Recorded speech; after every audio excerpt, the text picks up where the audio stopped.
Hello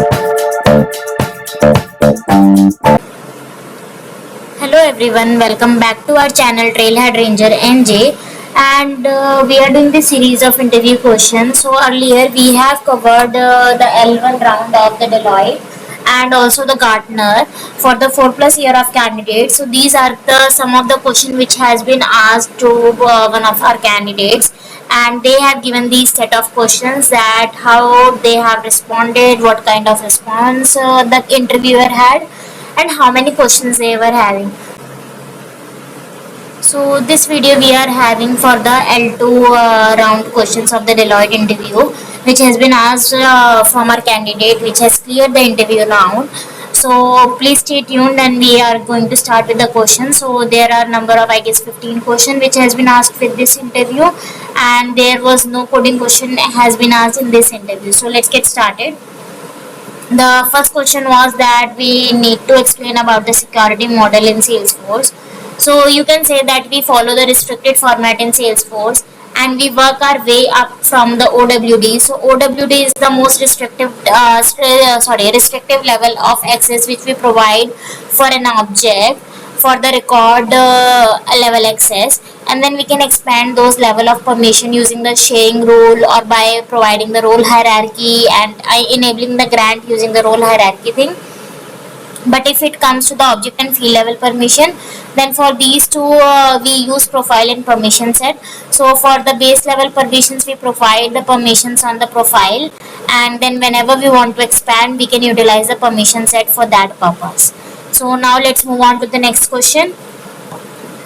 Another question is scenario based question. So if there is a record owned by A user, and now A user has shared this record with the B user, but the ownership has changed to the C user. So now will B still be able to see the record? So first of all, you should be very clear on the security model and the sharing thing, that how does it work, and then you will be able to answer this question better. So if I were to answer this question, so yes, we will still be able to access the record, because the record level access was not dependent on the ownership base. So that's why, basically, because that record was manually shared and it was not depend on the owner based sharing, so that's why we was able to access the record. But if it is ownership dependent, in any case, suppose we are having a sharing rule in place based on the ownership, then we will not be able to see that record and will lose the access to see that record. So now let's move on to the next question. Next question is, what is the shared record?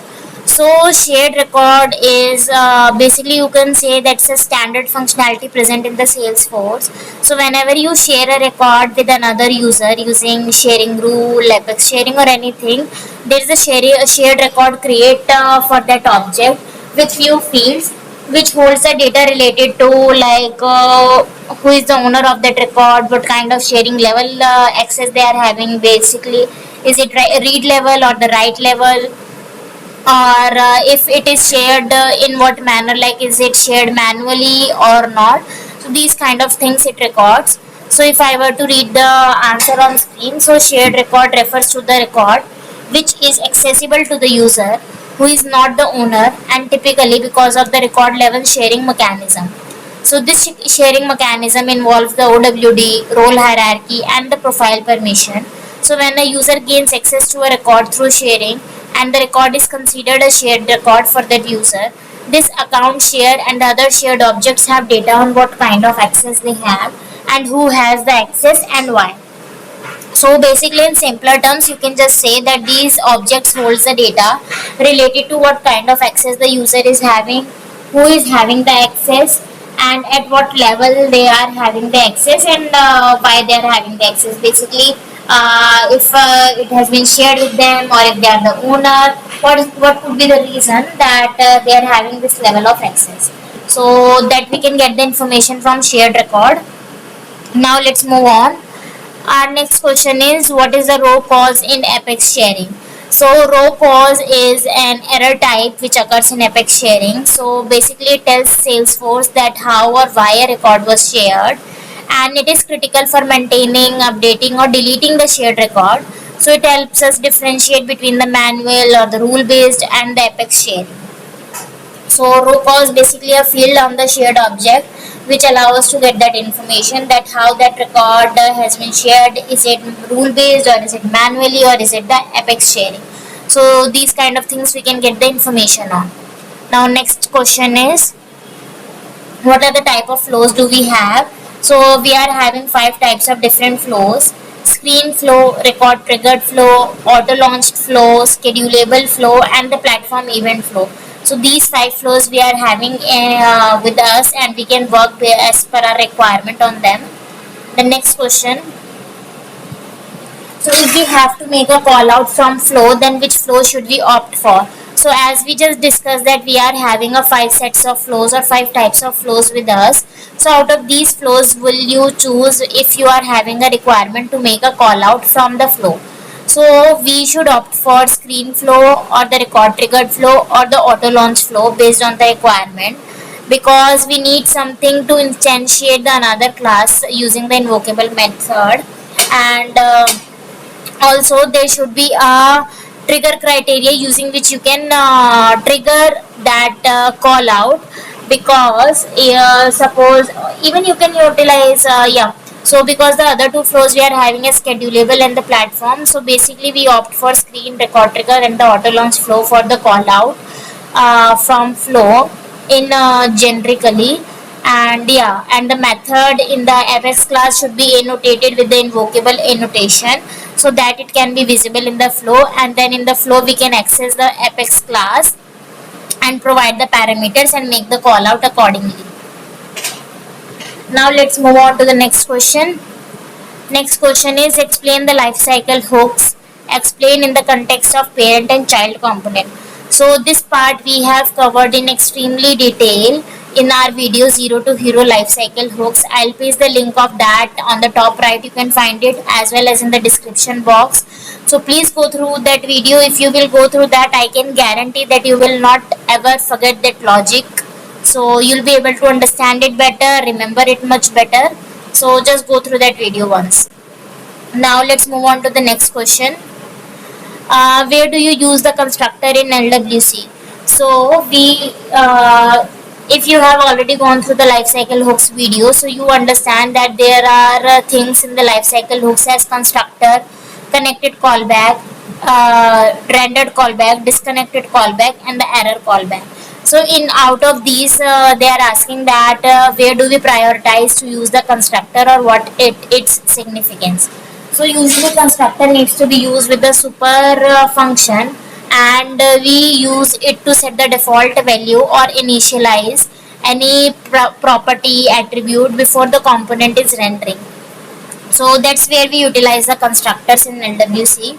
Now our next question is, in Experience Cloud, let's say there's a LWC component and I have drag and drop it in the builder, and I want the pop-up to show. Is there any standard way using which we can pass the value from builder to LWC itself?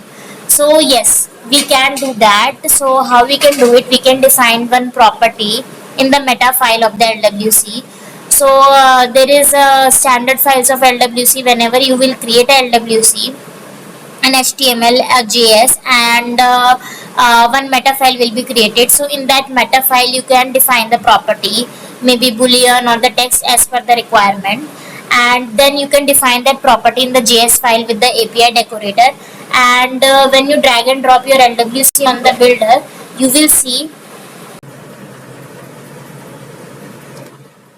will see a pop-up stating that the field or the property or the attribute name, and you can put any value, and after putting your value it will allow you to pass that value from builder to LWC itself.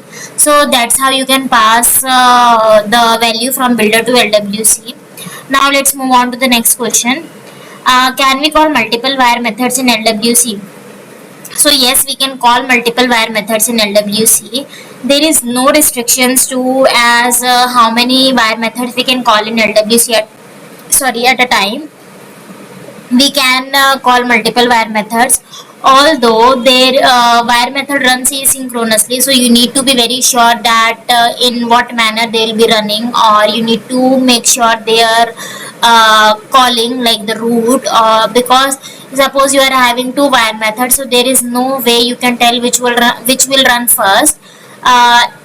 In Instead, like if they will be depending on each other in terms of any parameter or anything, then there is a rule that first one wire method will be called then another, but otherwise there is no sequence established for multiple wire methods in LWC. So let's move on to the next question. So let's say we have two wire methods. The output of the second wire is dependent on the first wire. So how do you manage this? So as I explained, so if you are having an output of the second wire dependent on the first, so we can have the sequence. So what is happening is, suppose the wire 2 method is returning us some value. Suppose a product code it is returning, and that product code is an input parameter for the wire first method. So that will allow us to establish a sequence between these two, because wire first needs a product code before it runs. So even it will go to the code to run first, it will come back because it does not have its all required parameter there. Then the second wire method will run, it will give the output as a product code, and then the product code will be used as the input for the first wire, and then it will return its output. So that's how there is a sequence can be established between two wire methods.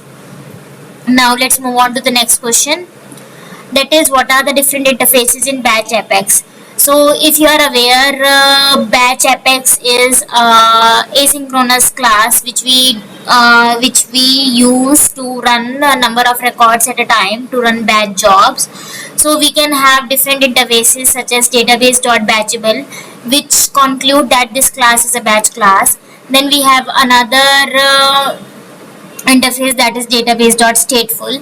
It is nothing but if we are having multiple batch classes, so if we want to use one output of batch class into another, something like that, then we can use the database.stateful, because every time batch runs, it runs in with a fresh limit, so it forgets that. So that's why we use that.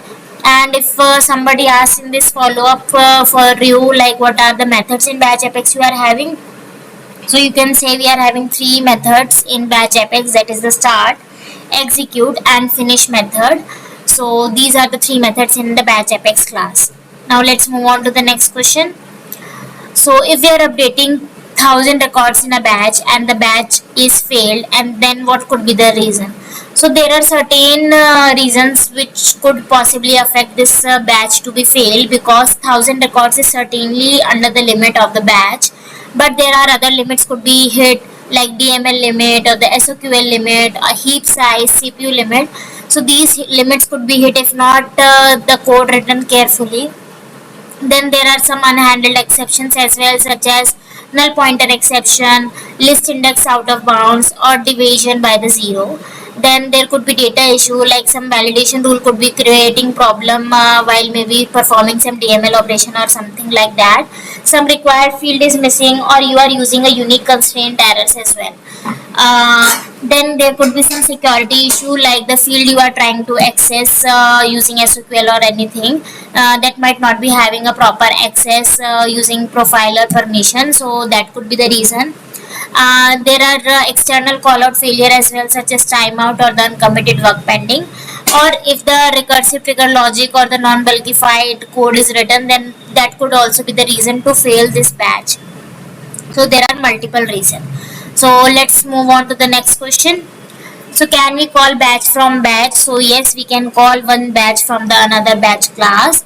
For that we can use system.enqueueJob, and we can provide the instance of our batch class which we want to call from this batch class. So that's how we can call this batch, and that job we can enqueue in the finish method of the batch class as well. So let's move on to the last question of this video, and the question which has been asked last by to the candidate by the interviewer for this Deloitte round L2.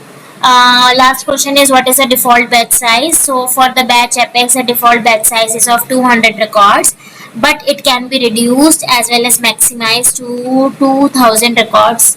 So that would be your answer, and I hope you learned something with me here. And if you do, please like this video and subscribe the channel, And also let me know in the comment section if you have any doubt or any opinion you have, or in on any another topic you want me to make video on related to the Salesforce. Just let me know in the comment section. And thank you, stay tuned.